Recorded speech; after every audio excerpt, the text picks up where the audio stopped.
하두셋. 안녕하십니까. 3화열혈입니다. 송덕수 교수님 저시판 신민법 강의 제 1173페이지 변제 수령자 하겠습니다. 3화열혈TV 7차 추천을 부탁드리고 유튜브 구독을 권합니다. 음화자 3번의 변제 수령자, 1번의 의. 변제 수령자는 유효하게 변제를 수령할 수 있는 자이다. 원칙적으로 채권자가 1114페이지 변제 수령자가 되나 채권자라도 변제 수령 권한이 없는 경우가 있고 채권자 이외의 자에게 변제 수령 권한이 있는 경우가 있다. 채권자는 원칙적으로 변제 수령 권한을 가진다. 예외 채권자임에도 불구하고 예외적으로 다음과 같은 경우에는 수령 권한이 없다.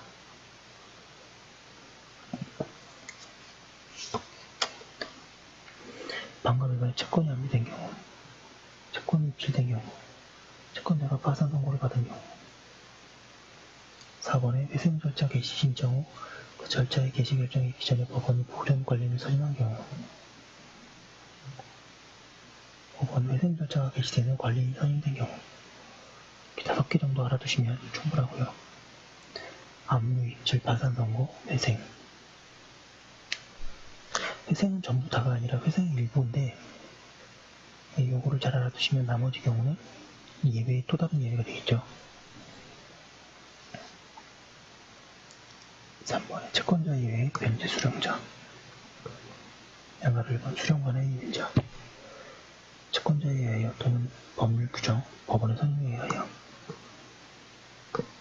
변제 수령권한이 부여된 자는 수령권한이 있다.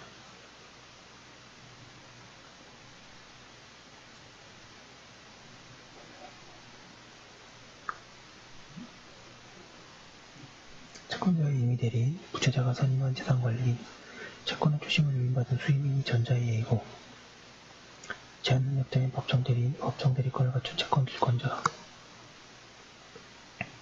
파산관제인,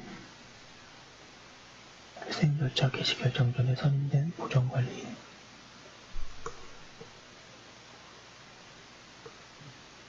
회생절차 개시 후에 선임된 관리인, 추심명령의 전부 명령을 받아 압류채권자, 법원이 선임한 부채자의 재산관리인, 채권자, 대리권자 등의 후자에 의이다. 양가로 이번에 표현수령권자, 민법은 선의 변제자를 보호하기 위하여 일정한 경우에는 채권자 이외의 자에 대한 변제를 유효한 것으로 하고 있다.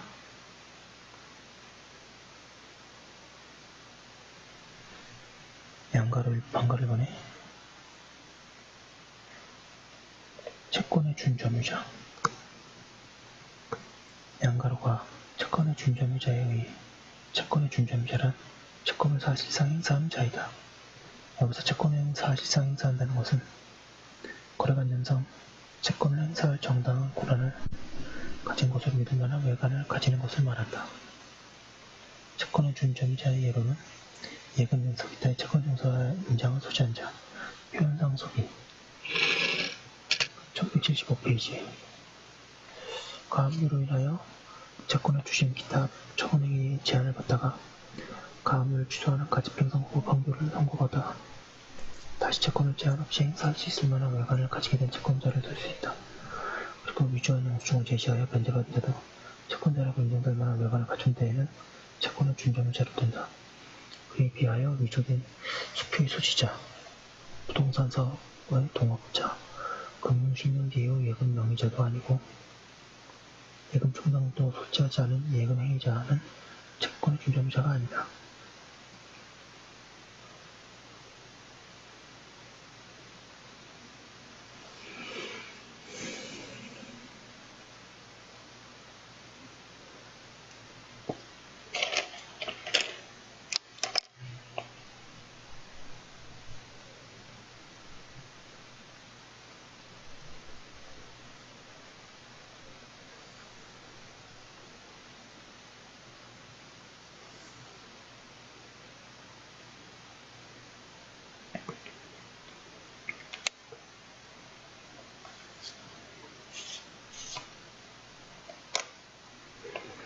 채권 양도가 무효 또는 취소된 경우에 채권의 사실상의 양수인이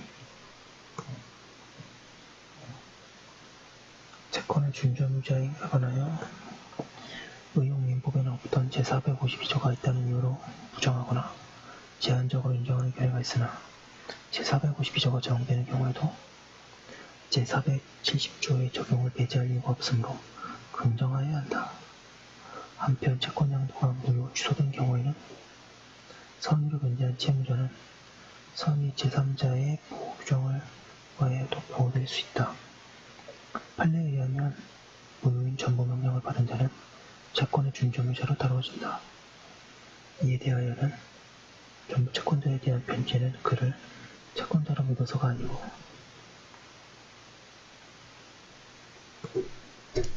이행 판결에 기하여 행하여진 것이라는 점, 판례처럼 새기는 채권 양도의 대항력 제도가 무의미해진다는 점들로 반대하는 견해가 있다. 인위지적이라고 하겠다.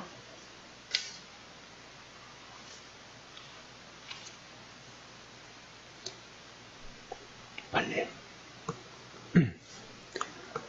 채권 압류가 경합된 경우에 있어서 그 압류 채권자들 중에 한 사람이 전부 명령을 얻더라도 그 전부 명령은 무효가 된다. 그런데 이 경우에 제3채무자가 그 무효인 전부 명령에 의한 전부 채권자에게 그 전부금을 변제하였다면 그 전부 채권자는 진정한 채권자라고 볼 수 있는 외관을 갖춘 자로 민법 제470조 소정의 채권의 준점유자에 해당한다고 보아야 할 것이니 제3채무자가 선의무가 실인 때에는 같은 조문의 채권의 준점유자에 대한 변제로서 그 변제는 유효하고 제3채무자가 채무자에 대하여 부담하고 있던 채무는 소멸되고 제3채무자는 압류채권자에 대하여 이중변제의 의무를 부담하지 않으며 제3채무자가 전부채무자에 대하여 전부명령의 무효임을 주장하여 부당이득에 관한 청구도 할 수 없는 것으로 보아야 하는데 경합, 압류채권자에 대한 관계에 있어서 전부채권자가 무효인 전부명령에 의하여 수령한 금원을 독점할 법률상의 원인이 없는 것이어서 경합 압류채권자는 전부채권자에 대하여 자기가 배당받아야 할 금액의 범위 내에서 부당이득에 관한 청구를 할 수 있는 것으로 보아야 할 것인가. 이때 제3채무자 측의 경합 압류채권자가 배당받아야 할 금원을 그 압류채권자에게 대위 변제하였다면 이는 이해관계 없는 제3자의 변제로서 그 대위 변제자는 변제자의 임의대리권 밖에 행사할 수 없을 것이다.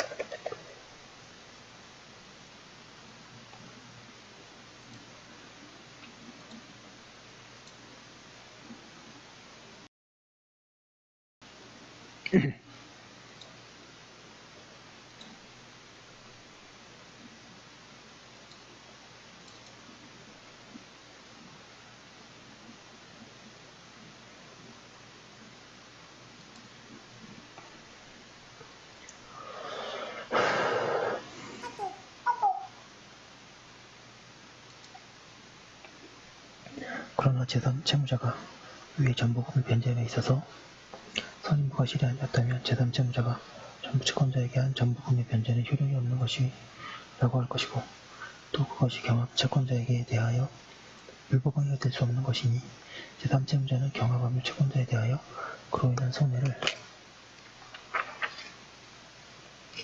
1176페이지 배상할 의무가 있는 것이라고 할 것이고 이때 제3채무자의 피용자가 위의 손해금을 경합 압류 채권자에게 배당하였다면 이는 이해관계 있는 제3자의 변제가 될 것이니 그 변제자는 변제자의 법정 대리권에 의거하여 제3채무자를 대위하여 피고인에 대하여 부당이득금에 관한을 구할 수 있는 것으로 풀이하여야 할 것이다. 어떤 자가 스스로 채권자라고 하지 않고 채권자의 대리인이라고 하면서 채권을 행사하는 경우에도 채권의 준점유자로 되는가? 여기에 관해서 학설은 채권자를 사칭하는 경우에 구별하지 않는 견해 사실행위에만 인정하고 이 이행행위가 법률행위일 때에는 표현대리의 문제로 보는 견해. 3번에 채무자의 규칙 사유가 전제되어야 한다는 견해가 나뉘어 있다.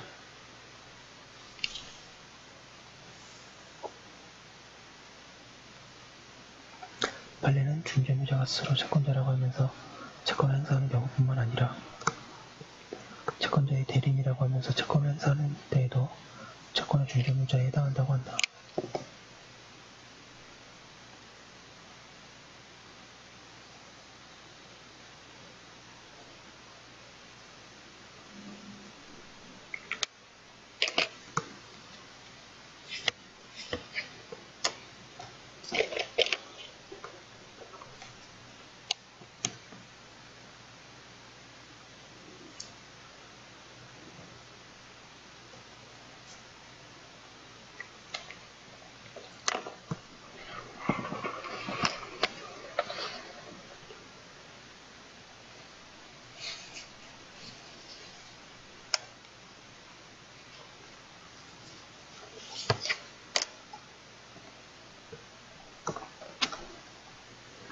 채권의 준재무자 제도는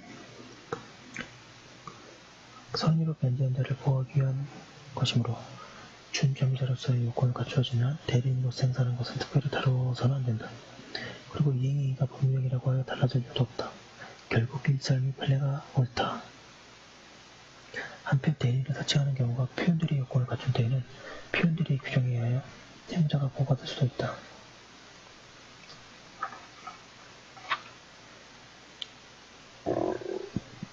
양가로나 준점유자에 대한 변제가 유효하기 위한 요건.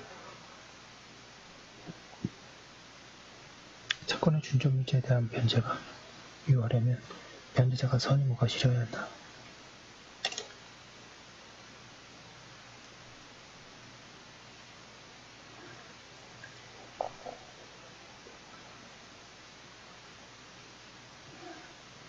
여기서 선이라는 것은 준점유자에게 변제 수령 권한이 없음을 알지 못하는 것이고, 부족하며 적극적으로 수령 권한이 있다고 믿었어야 한다. 그리고 무과실은 그렇게 믿은 데에 과실이 없는 것이다. 일부 견해는 여기에 무과실을 판단함에 있어서 채권의 규칙 사유도 고려해야 할 것이라고 한다. 그러나 이는 근거가 없는 해석이다. 변제자의 선의 무과실은 변제자를 변제실 기준으로 판단한다. 그런데 대부분은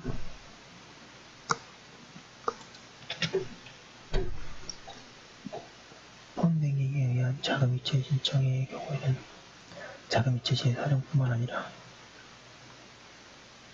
그 이전에 행하여진 본뱅킨의 등록을 비롯한 재반 사정을 총체적으로 고려할 것이라고 한다.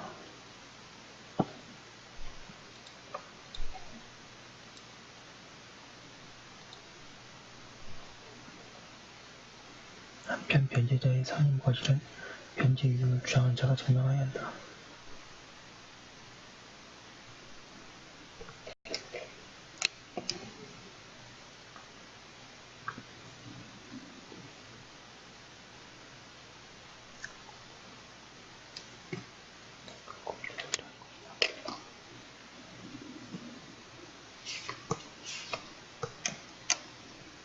판례. 이 사건의 경우 제2예금 인출이나 제3예금 인출에 있어서 제1예금 인출과 같이 통장과 예금 청소에 아무런 하자가 없었고, 이미 신고된 진정한 인감이 사용됐을 뿐만 아니라 철저한 보안이 요구되는 비밀보호까지 일처하였으므로 앞서 본 예금거래 기본 약관의 내용과 그에 따른 금융거래의 관행에 비추어 그에 따른 예금의 즐거운 특별한 사정이 없는 한 채권의 준전유자의 1177페이지 대한 변제로서 유효한 것으로 보아야 할 것이다. 따라서 제2예금 인출이나 제3예금 인출과 관련하여 피고은행의 직원이 단순히 인감도저 및 비밀번호의 확인 등 통상적인 조사 외에 당해 청구자의 신원을 확인하거나 전산 입력된 원고의 연락처에 연결하여 원고 권료 인사를 확인하는 등의 방법으로 그 청구자가 정당한 예금 인출 권한을 가지는지 여부를 조사해야 할 업무상 주의무를 부담하는 것으로 보기 위해서는 그 예금의 지급을 구하는 청구자에게 정당한 변제 수령 권한이 없을 수 있다는 의심을 가질 만한 특별한 사정이 인정되어야 한다.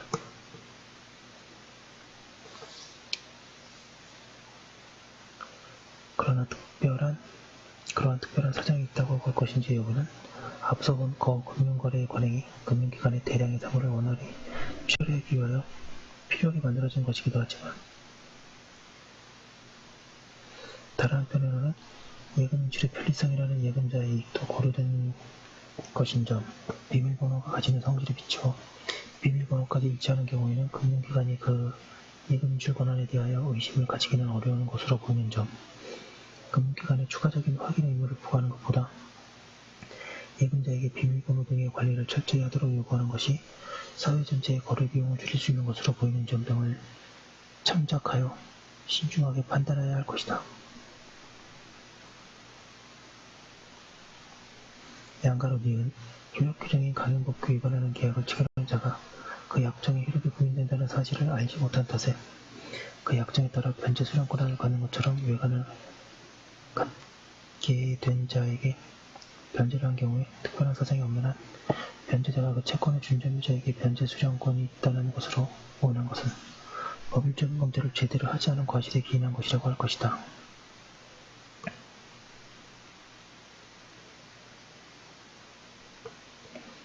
양가로다. 준점유자에 대한 변제의 효과. 채권의 준점유자에 대한 변제가 위와 같은 요건을 갖춘 경우의 효과는 어떻게 되는가? 이에 대하여 학설은 채권의 준점유자에 대한 선의 변제의 효과는 확정적이고 따라서 변제자는 준점유자에 대하여 변제한 것에 반환을 청구하지 못한다는 견해. 로마자 2번 원칙적으로는 이설과 같이 진정한 채권자에게 이중으로 변제한 때에는 예외적으로 준점유자에 대한 반환 청구권을 인정하라는 견해. 3번에 410조는 변제자의 항변권을 향한 규정이고 채무자는 준점유자에 대하여 변제한 것에 관한 청구할 수 있다는 견해로 나누어 대립하고 있다. 반란의 이설과 같다.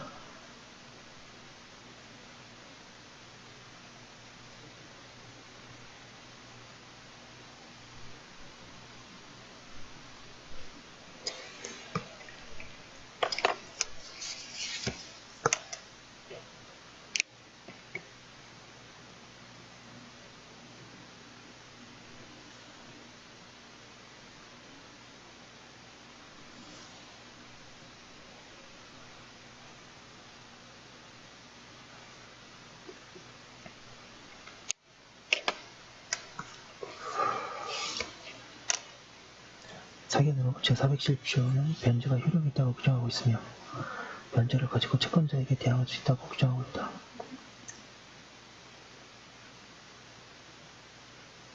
제2는 변제를 절대적 확정적으로 효력 있게 하는 방법으로 채무자를 보호하는 것이다. 따라서 일설이 타당하다.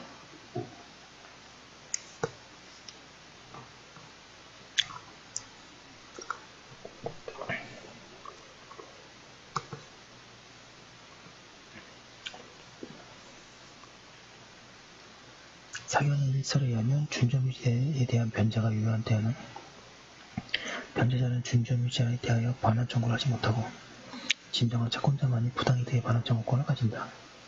물론 준점유자에 대한 변제가 무효인 때에는 채권을 소멸하지 않으며 채무자가 진정한 채권자에게 다시 변제해야 한다. 이 경우 변제자는 수령자에 대하여 피체 변제를 한 것이 된다.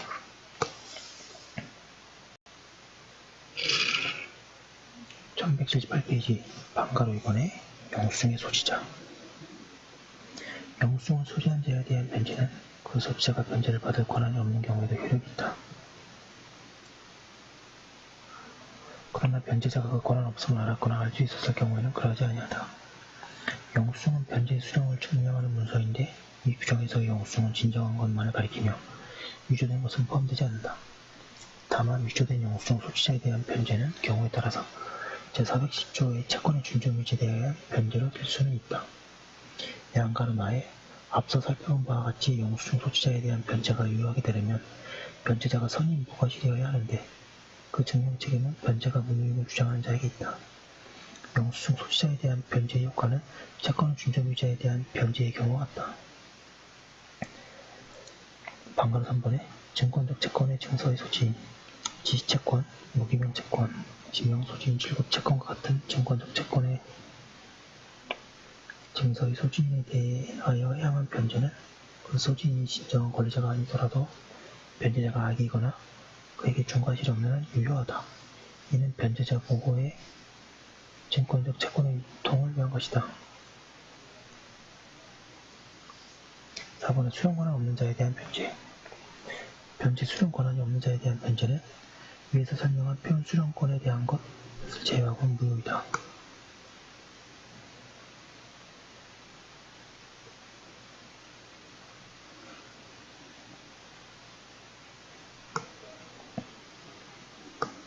그러나 변제로 인하여 채권자가 이익을 받은 경우 N은 그 한도에서 유효하게 된다. 여기서 그 채권자가 이익을 받은 경우에는 변제 수령자가 진정한 채권자에게 채무자의 변제로 받은 급부를 전달한 경우는 물론이고 그렇지 않더라도 무권한자의 변제 수령을 채권자가 사후에 추인할 때와 같이 무권한자의 변제 수령에 채권자의 이유로 돌릴 만한 실질적 관련성이 인정되는 경우이다. 변제 수령자가 변제로 받은 부풀을 가지고 채권자의 자신에 대한 채무의 변제에 충당하거나 채권자의 제3자에 대한 채무를 대신 변제함으로써 채권자의 기존 채무를 소멸시키는 등 채권자에게 실질적인 이익이 생긴 경우를 포함한다. 그러나 변제 수령자가 변제로 받은 부풀을 가지고 자신이나 제3자의 채권자에 대한 채무를 변제함으로써 채권자의 기존 채권을 소멸시킨 경우에는 채권자에게 실질적인 이익이 생겼다고 할 수 없으므로 사유수 12조에 의한 변제의 효력을 인정할 수 없다. 한편 이 경우에 변제자의 선의 악의는 묻지 않는다. 1179페이지 보겠습니다. 무권한자의 변제 수령을 채권자가 추인한 경우에 채권자는 무권한자에게 부당이득으로서의 그 변제를 받은 것을 반환을 청구할 수 있다. 따라서 채권담보권자가 채권양수인보다 우선하고 담보권 설정의 통지가 제3채무자에게 도달하였음에도 그 통지보다 채권양도의 통지가 먼저 도달하였다는 등의 이유로 제3채무자가 채권양수인에게 채무를 변제한 경우에 채권담보권자가 무권한자인 채권양수인의 변제 수령을 추인하였다면 이러한 추인에 의하여 제3채무자의 채권양수인에 대한 변제는 유효하게 되는 한편 채권담보권자는 채권양수인에게 부당이득으로서 변제받은 것에 반환을 청구할 수 있다. 네, 좀 너무 빨리 본 감이 없지 않은데요. 지금 본 것은 변제 수령자로서 변제 수령자는 유효하게 변제를 수령해주는 자이고 원칙은 채권자고 채권자가 안 되는 예외 채권자 아닌데 받을 수 있는 자로서 채권의 준점유자와